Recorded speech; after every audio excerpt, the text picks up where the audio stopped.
para começar, vamos logo falar dessa questão que é uma questão crucial para o país, central. Zé, a gente precisa de um grande pacto para reformar a nossa segurança pública? Acho que a gente precisaria, Lê.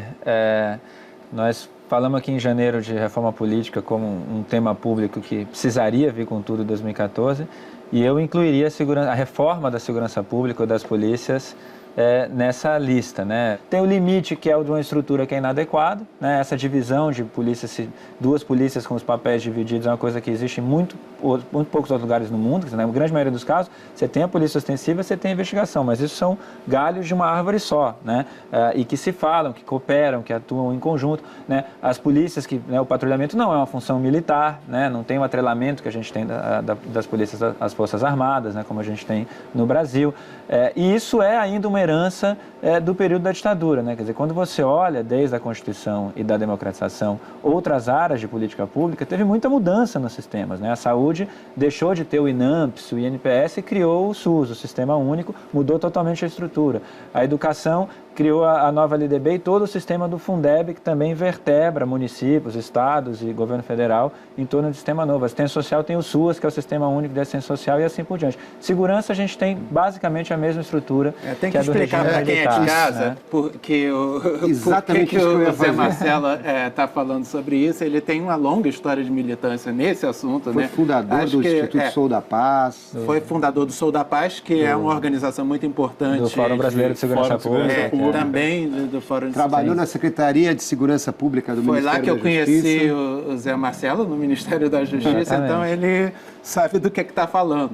Então estamos aqui para aprender. E estamos nisso há anos, e eu acho, né, é um pouco como a reforma política, né? Faz muito tempo que todo mundo reconhece que tem que mudar, mas que você não consegue avançar, um pouco porque as resistências corporativas são muito grandes, mas um pouco também porque você tem poucas vozes na sociedade que se dedicam de maneira perene, cotidiana a isso, né? E pouco consenso também de que reforma. Daí vem a questão do pacto que o Ale colocou. E eu trouxe hoje, Hermano, porque, para além dessa militância histórica, eu acho que tem novidades, né, que a gente tem uma chance de avançar. Além do tema estar de novo na agenda e esse reconhecimento que tem que mudar o sistema é cada vez maior, né? Isso aqui é um artigo que foi publicado recentemente, né, propondo exatamente isso, um pacto suprapartidário pela reforma da segurança pública no Brasil. É o site da Federação Nacional dos Policiais Federais, né? E eles reproduziram, isso aqui foi publicado... Que é uma entidade muito engajada, né, no muito processo. Envolvida com a agenda também de reforma. E ele é assinado, né, por especialistas do setor que têm, cada um deles, posições aí, digamos, no espectro político-partidário distintas, né? O Renato Sérgio Lima hoje é o secretário... Você trabalhou com o Luiz Eduardo, né, na Secretaria Nacional. Luiz Eduardo, juntos com o Renato, Soares. Com todos eles a gente esteve envolvido na criação do Fórum Brasileiro de Segurança Pública, né, todos juntos.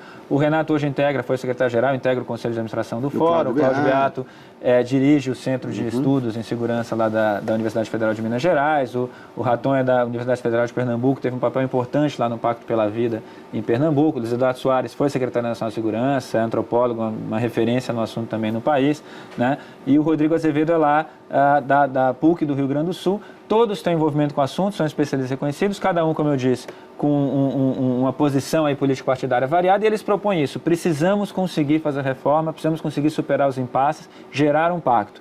E outra coisa que tem circulado cada vez mais nesse mês é essa a PEC 51, a PEC é uma proposta de emenda constitucional. Mas o que ela caminhar para um consenso. Então ela propõe o seguinte: primeiro, desvinculação das Forças Armadas, né? A função, como eu disse, policial não é militar, seu objetivo não é destruir o inimigo, é prover serviço ao cidadão, como um educador provê de educação, como um médico provê de saúde. Então é preciso ter a natureza civil, né? Desmilitarizar. E a gente viu recentemente no Brasil como isso é importante.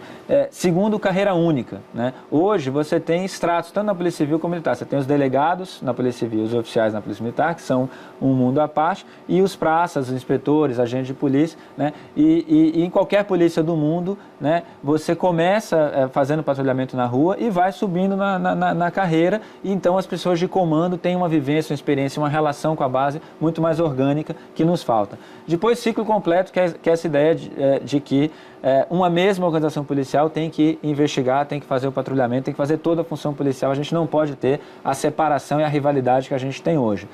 Propõe que os estados possam ter autonomia para se organizar a partir daí.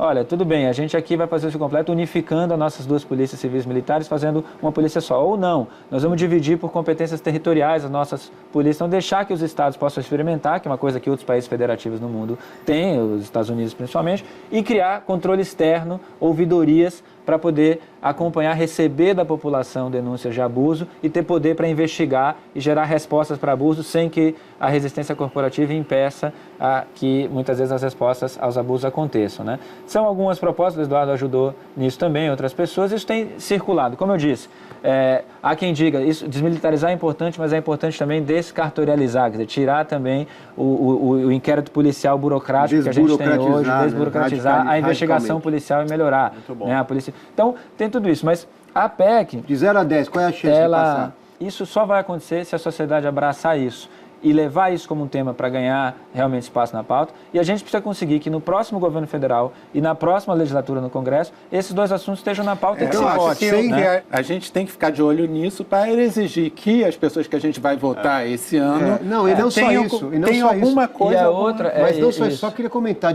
Eu perguntei, de 0 a 10, qual é a chance de isso acontecer? O Zé respondeu, isso depende do engajamento das pessoas. Sem a participação da sociedade...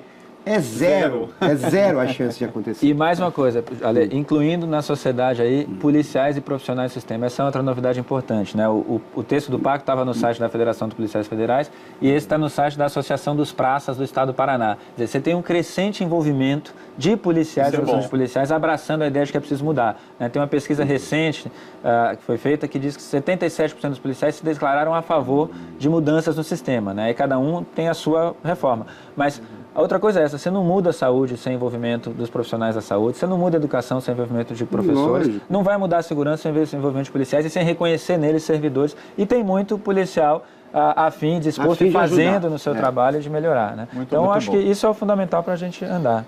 Vamos mudar de assunto.